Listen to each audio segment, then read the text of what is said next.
Karena itu maka dendam dari BGK ke KPK itu 7 turunan. Sehingga kemudian soal-soal yang dibuat itu memang targetnya. Apalagi Ketua KPK sekarang adalah Firly. Yang itu adalah memang musuh bebuyutan 75 orang ini.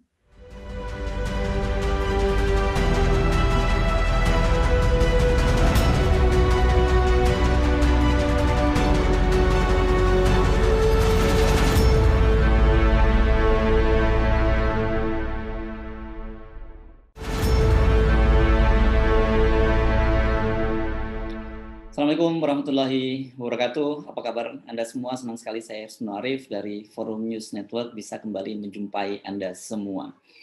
Barangkali sampai sekarang masih banyak yang penasaran mengapa pemerintah, kemudian kekuatan-kekuatan politik, dan juga banyak lembaga-lembaga negara lainnya berkepentingan untuk melemahkan KPK. Sejauh ini begitu barangkali muncul pertanyaan, kenapa kemudian sampai ada revisi Undang-Undang KPK, kemudian juga ada 75 orang pegawai KPK yang dipecat karena dinyatakan tidak lolos tes wawasan kebangsaan. Pertanyaan-pertanyaan Anda ini, rasa penasaran Anda ini akan terjawab oleh penjelasan dari mantan penasihat KPK, Bang Abdullah H. Mahua. Saya merasa beruntung kemarin diundang oleh Narasi Institute untuk tampil dalam webinar bersama dengan Bang Abdullah H. Mahua, bersama dengan Profesor Didin Damanhuri, guru besar dari IPB, dan kemudian Taufik Bahaudin. Beliau ini adalah pengembang talenta dan brainware dari Universitas Indonesia. Saya sendiri juga diminta bicara dan saya melihatnya dari sisi media, bagaimana peran media dalam pemberantasan korupsi dan juga sedikit masalah akar budaya dari korupsi itu sendiri. Tapi kali ini saya ingin Anda menyimak penjelasan dari Bang Abdullah H. Mahua. Ini seorang tokoh aktivis yang dianggap sebagai salah satu role model atau panutan oleh para petugas KPK ini, dan terutama mereka-mereka ini yang kemarin dipecat. Jadi mereka ini punya hubungan yang sangat dekat dengan Bang Abdullah H. Mahua, dan beliau ini sangat tahu persis apa yang terjadi. Coba kita simak pernyataan atau penjelasan dari Bang Abdullah H. Mahua dalam webinar di Narasi Institute. Webinar ini dipandu oleh Ahmad Nur Hidayat, seorang pakar kebijakan publik dari Narasi Institute. Saya sudah beberapa kali kemukakan pendapat saya ini ketika terakhir di ILC 2019, ketika ILC masih hidup waktu itu, membicarakan persoalan amandemen Undang-Undang KPK. Waktu itu saya katakan bahwa Undang-Undang KPK yang baru nomor 19 tahun 2019 itu bukan melemahkan KPK, tapi mensakratul mautkan KPK. Kalau melemahkan, orang habis minum obat, minum herba, berobat, sembuh kuat lagi. Tapi kalau sakratul maut itu kan tunggu waktu saja.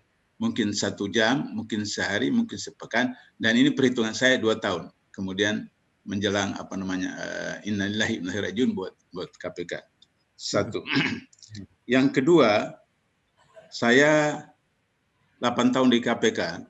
Saya koordinator penyusunan SOP KPK tahun 2005. Jadi saya tahu betul bagaimana proses kerja di KPK. Yang kedua, dari 75 orang itu sekitar 50 orang saya kenal baik. Sekitar 50 orang itu adalah malaikat-malaikat di KPK. Yang tugas mereka menangkap koruptor, menangkap menteri, menangkap ketua DPR, menangkap semua macam koruptor kelas kakap menengah sampai kelas kecil. Yang ketiga, selama saya 8 tahun di KPK, 10 kali saya menangani pelanggaran kode etik KPK, mulai dari pejabat sampai pegawai KPK. Dari 10 kasus itu saya 4 kali menjadi ketua dan 6 kali menjadi anggota. Dalam 10 kasus itu ada 4 orang yang dipecat dari pegawai KPK, ada 2 orang pejabat dipecat dari jabatan, dan ada yang dimutasi, dan ada yang ganti rugi soal memakai telepon kantor untuk urusan pribadi. Dari kasus-kasus itu kalau diterapkan di kementerian, lembaga negara, maka bubar semua kementerian lembaga negara. Jadi kalau orang bicara tentang wawasan kebangsaan, itu aneh bin ajaib. orang-orang di KPK itu tidak punya wawasan kebangsaan. Saya berikan contoh misalnya Sujanarko, salah seorang direktur, bersama saya dengan seorang direktur pindah di KPK perempuan 2015 memperoleh Satya Lencana, penghargaan dari negara. Lantas orang seperti Sujanarko dianggap tidak punya wawasan kebangsaan.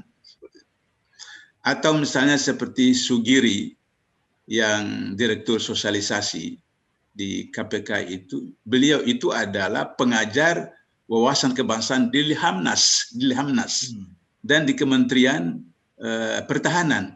Beliau itu mengajar tentang wawasan kebangsaan. Lantas bagaimana dia tidak lulus wawasan kebangsaan seperti itu? Sugiri ini juga yang ikut menangkap Nazaruddin di Kolombia, ikut menangkap di Kolombia. Atau Harun Al-Rashid, itu orang, ya Allah, saya kenal betul dia.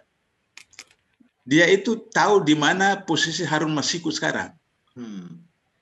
Dan ketika mau diproses untuk kemudian OTT untuk menangkap Harun Masiku, maka kemudian keluarlah kebijakan agar supaya mereka ini disingkirkan. Keempat yang saya mau katakan adalah bahwa dalam suatu survei atau suatu penelitian, pertanyaan-pertanyaan yang disusun, apa saja, psikotes atau apa saja bentuknya, dalam UTS atau UAS apa, itu standar. Standar. Artinya bahwa pertanyaan-pertanyaan itu bisa diuji kepada siapa saja, di mana saja, dan kapan saja. Dan kemudian, kalau kita waktu di SD, SMP, SMA, ujian nasional seperti itu, ada pertanyaan, maka kemudian ada kunci jawaban yang disediakan oleh Kementerian Pendidikan, baik nasional maupun provinsi, sehingga guru yang memeriksa itu tahu jawabannya. Tahu jawabannya, ini benar, ini salah. Jadi sekarang kalau misalnya pertanyaan yang diajukan oleh pegawai perempuan KPK, kalau disuruh buka jilbab, bisa enggak? Nah, jawaban yang disediakan pemerintah itu apa? Apakah bisa buka, tidak boleh buka, atau apa? Jadi dari sistem edukasi atau sistem akademik, pertanyaan-pertanyaan yang diajukan itu sangat tidak ilmiah, dan itu kemudian rejected di dalam sistem penelitian atau survei seperti itu. Atau misalnya di pertanyaan, kenapa belum menikah? Apakah Anda bersedia jadi istri kedua? Nah, jawaban yang disediakan oleh pemerintah apa? Bersedia, tidak bersedia, atau apa? Jadi tidak standarized ini. Saya ingin kemukakan buat saudara Ahmad bahwa saya ini pernah pansel pimpinan KPK, pernah pansel. Saya juga pernah pansel pemilihan satu dirjen di Kementerian Hukum dan HAM. Jadi saya tahu soal-soal itu disusun oleh pertama BIN, kedua TNI Angkatan Darat, dan ketiga BKN. Jadi saya tahu soal-soal itu. Nah, kenapa sekarang soal-soal seperti begitu yang tidak pernah dijumpai? Karena BIN-nya sekarang, kabinnya itu adalah musuh bebuyutan KPK. Anda ingat ketika periode pertama Jokowi 2014, Jokowi mengajukan daftar nama para menteri ke KPK untuk memperoleh klarifikasi soal kekayaannya, soal korupsi, dan seterusnya. Maka BG waktu itu dalam daftar yang diajukan Jokowi itu stabilo merah oleh KPK. Sehingga BG tidak lolos menjadi menteri 2014. Kemudian sebagai tanda terima kasih balas budi Jokowi kepada BG, maka Jokowi mengajukan BG sebagai calon tunggal Kapolri. KPK protes, maka tidak lulus lagi sebagai Kapolri. Karena itu maka dendam dari BG ke KPK itu 7 turunan. Sehingga kemudian soal-soal yang dibuat itu memang targetnya. Apalagi ketua KPK sekarang adalah Firly. Yang itu adalah memang musuh bebuyutan 75 orang ini. Saya sudah lupa tahun berapa ketika Firly jadi Deputi Penindakan KPK. Saya diundang oleh pengawasan internal sebagai ahli untuk mendengar pendapat saya apakah yang dilakukan oleh Deputi Penindakan waktu itu melanggar kode etik atau tidak. Maka kemudian sebelum saya diajukan pertanyaan, ditayangkan dulu beberapa video singkat dengan slide. Ketika saya lihat video itu, saya katakan ini bukan pelanggaran kode etik, ini pelanggaran pidana. Kenapa? Karena Undang-Undang KPK melarang orang KPK berhubungan dengan tersangka, calon tersangka, saksi, calon saksi, dan keluarganya.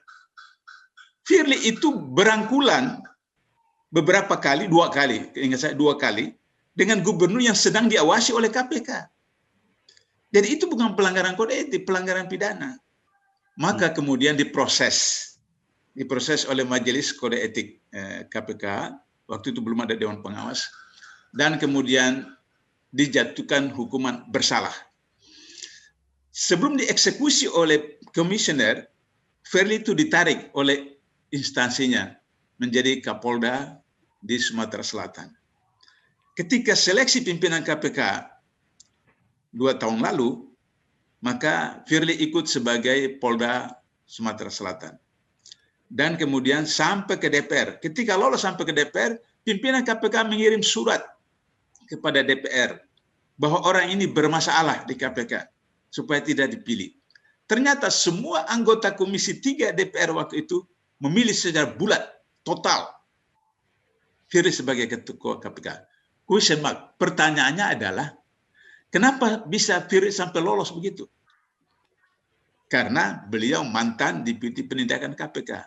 Mengetahui persoalan orang-orang di Pansel, mengetahui orang-orang di DPR, khususnya Komisi 3. Sehingga kalau mereka tidak pilih dia, maka kemudian bisa menjadi masalah buat mereka. Jadi saling menyandera di antara mereka. Nah, itulah kenapa sekarang terjadi musibah di KPK itu. Di dalam Undang-Undang Nomor 19 Tahun 2019 tentang KPK, undang-undang yang baru, tidak menyebutkan ada tes wawasan kebangsaan. Putusan MK itu juga menyatakan tidak ada putusan MK.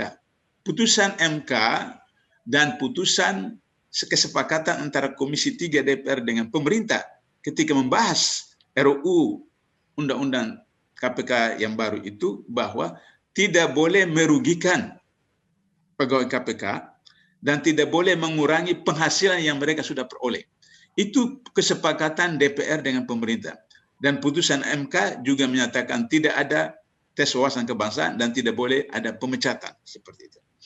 Nah, tapi karena yang ditangkap ini adalah konglomerat-konglomerat, adalah para mereka yang oligarki yang menguasai partai-partai besar, maka kemudian ini berbahaya kalau dipertahankan. Terakhir BKN bilang ada 20 orang, 21 beberapa orang itu diloloskan dan 50 orang itu tidak bisa lagi dibina karena sudah merah. Aneh bin ajaib. Koruptor yang sudah bebas itu mau dijadikan KPK sebagai orang yang akan melakukan semacam sosialisasi tentang anti korupsi supaya kemudian orang tidak tutup. Itu mau yang jelas-jelas koruptor mau digunakan oleh KPK. Ini orang-orang yang selama ini menangkap koruptor dan seterusnya, kata BKN tidak bisa dibina. Jadi yang mana ini sebenarnya yang harus dibina? Apakah BKN? Apakah BG? Apakah Firly itu sendiri yang harus dibina? Nah, sehingga dengan begitu saya mengatakan bahwa ini adalah tanda-tanda sakatul mautnya KPK. Kenapa? Karena begitu pimpinan KPK baru dengan undang-undang yang baru, kita punya indeks persepsi korupsi dari 4,1 turun menjadi 3,8. Dan Human Development Index manusia Indonesia beberapa tahun lalu, kita itu berada pada ranking kelima, sekarang turun menjadi ranking ke-6 di Asia Tenggara. Singapura, Brunei, Malaysia, Thailand, Filipina, Indonesia. Nah, sehingga dalam status internasional, kita itu di bawah dari Timur Leste. Kita itu di bawah dari Timur Leste, coba bayangkan. Kita di bawah Timur Leste seperti itu.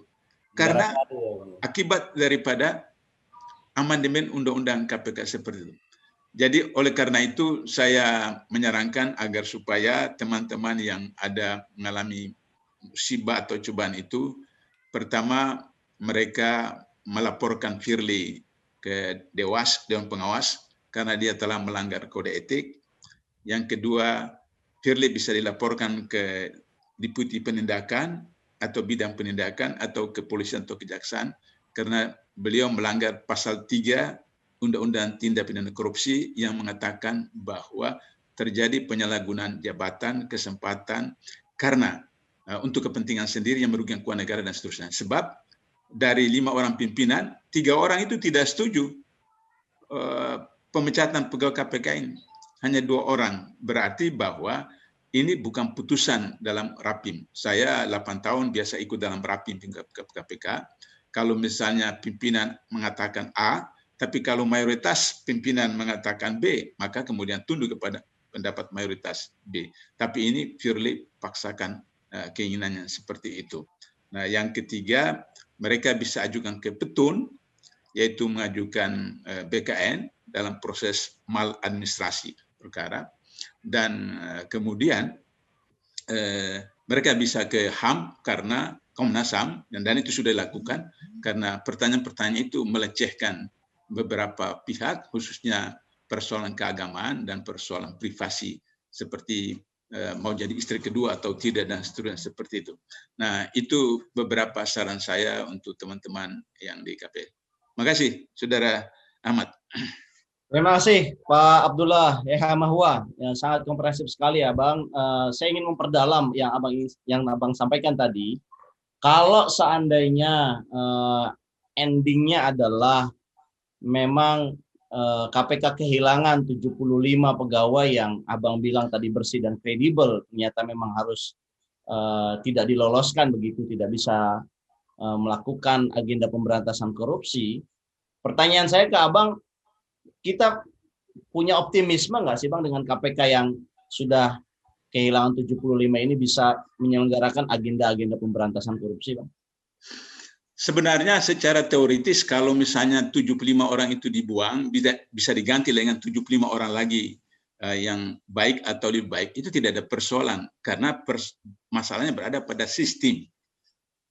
Kenapa? Kita tahu bahwa penyidik KPK itu dari polisi.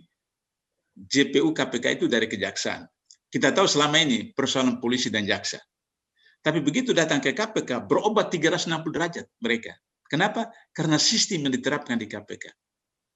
Nah, sistem yang sekarang di KPK itu yang saya mengatakan itu KPK akan sakaratul maut karena pertama, dalam pasal 11 Undang-Undang KPK yang lama, Undang-Undang 30 2002, itu di situ disebutkan ada 3 butir domain KPK. Yang pertama, yang ditangani oleh KPK adalah penegak hukum, penyelenggara negara, dan pihak-pihak yang terkait. Yang kedua, huruf B itu mengatakan hal-hal yang meresahkan masyarakat. Dan yang ketiga, nominal kerugian keuangan negara atau perekonomian negara. B ini yang meresahkan masyarakat hilang dalam undang-undang yang baru. Artinya bahwa korupsi itu bukan lagi extraordinary crime menurut rezim ini. Bukan lagi kejahatan luar biasa.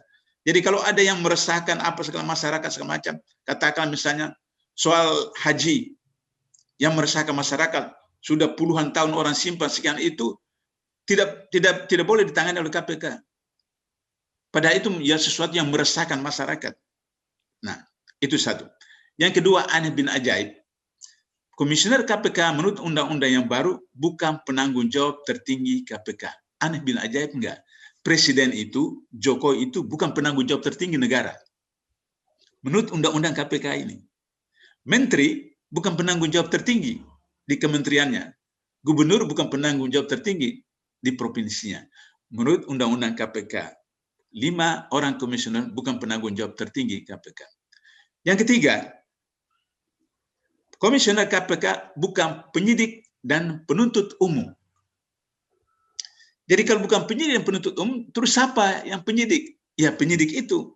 Sehingga dan begitu konsekuensi logisnya bahwa untuk menentukan seseorang menjadi tersangka atau tidak, maunya aja penyidik. Bukan persetujuan atau melalui komisioner. Karena komisioner bukan lagi penyidik, bukan penentu. Maka apa yang terjadi? Inilah yang akan terulang di kepolisian kejaksaan. Penyidik menetapkan seorang tersangka, kemudian dia di ATM-kan oleh penyidik itu, sampai ATM-nya habis, baru kemudian diterbitkan SP3. Selesai persoalan. Dan kemarin kita sudah lihat, beberapa waktu yang lalu, sudah di SP3-kan Joko Chandra, siapa? Bukan Joko Chandra, sorry. Samsul Nur Salim. Samsul Nur Salim. Sudah di SP3-kan. Jadi kalau Anda jadi pejabat, pegawai ASN, atau apa saja, Anda mengkorupsi uang berapa miliar, kemudian sudah bocor ketahuan sama penyelenggara negara, Anda keluar negeri aja. Ke Singapura, ke Hong Kong, ke Malaysia, ke Amerika, 2 tahun kembali. Selesai persoalan Anda. Karena nanti akan terbitkan SP3 setelah 2 tahun. Jadi, kalau sudah seperti begitu, maka masyarakat akan digiring untuk berpikir begini. Loh, apa beda KPK dengan polisi dan kejaksaan? Kalau misalnya mereka juga bisa SP3, mereka juga bisa begini-begini, nanti ratusan miliar atau sampai sekian triliun itu, kalau begitu nggak ada gunanya. Bubarkan saja KPK, cukup polisi dan jaksa saja. Karena apa yang dilakukan oleh KPK itu juga sama dengan yang dilakukan oleh kejaksaan, kepolisian. Itu endingnya. Jadi masyarakat akan digiring, sehingga kemudian nanti di DPR akan bergerak, percuma KPK, buang-buang duit saja. Sama juga apa yang dilakukan oleh KPK, sama dengan polisi dan jaksa. Maka pada waktu itulah kemudian akan lahir ide untuk membubarkan KPK. Itulah endingnya sebenarnya, strateginya. Ini yang disebut oleh mantan pimpinan KPK Jilid 1 ketika Cicak Buaya Jilid 1 disebut dengan corruptors fight back. Perlawanan koruptor. Dan koruptor itu punya 3 kekuatan. Mereka punya duit, mereka punya geng, mereka punya senjata. Dan kalau diganggu, mereka akan gunakan 1, 2, atau ketiga-tiganya sekali kekuasaan mereka. Kasus Antasari itu pembunuhan, kasus Nopel itu mencelakai matanya. Tapi ada yang tidak tahu bahwa di KPK itu ketika saya di sana, banyak yang ditabrak di jalanan keluar dari kantor KPK, itu terus kemudian ditabrak. Ya, itu mereka biasanya Satgas, penyidik ditabrak, patah kaki, masuk. Ada yang sampai kemudian meninggal, salah seorang jaksa KPK seperti itu. Tapi kita tidak umumkan itu, karena kalau kami umumkan nanti orang takut masuk KPK. Seperti itu. Nah, tapi ketika kasus Nopel itu yanlah kemudian tersebar luar biasa. Tapi banyak kasus-kasus seperti itu di KPK. Nah, itu Saudara Ahmad.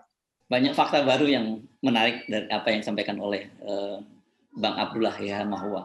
Beliau cukup lama menjadi penasihat dari KPK dan sampai sekarang masih terus bergiat dalam kegiatan-kegiatan yang berkaitan dengan anti korupsi. Dari penjelasan Bang Abdullah Yahya Mahua tadi, kita sekarang menjadi clear mengapa kemudian banyak sekali kelompok-kelompok kepentingan yang ingin melemahkan KPK.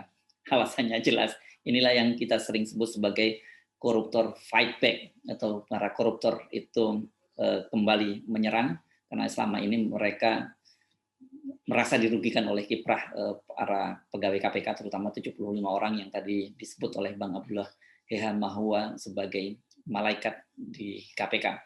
Bagi Anda yang ingin terus mengikuti dialog-dialog serius, berbobot yang digelar oleh Narasi Institute, silakan Anda simak ini channel YouTube-nya Narasi Institute, dan Narasi Institute ini digawangi oleh 2 orang tokoh, yakni pertama adalah ekonom Fadil Hasan, dan kedua pakar kebijakan publik Ahmad Nur Hidayat. Saya Arif, sampai jumpa. Assalamualaikum warahmatullahi wabarakatuh.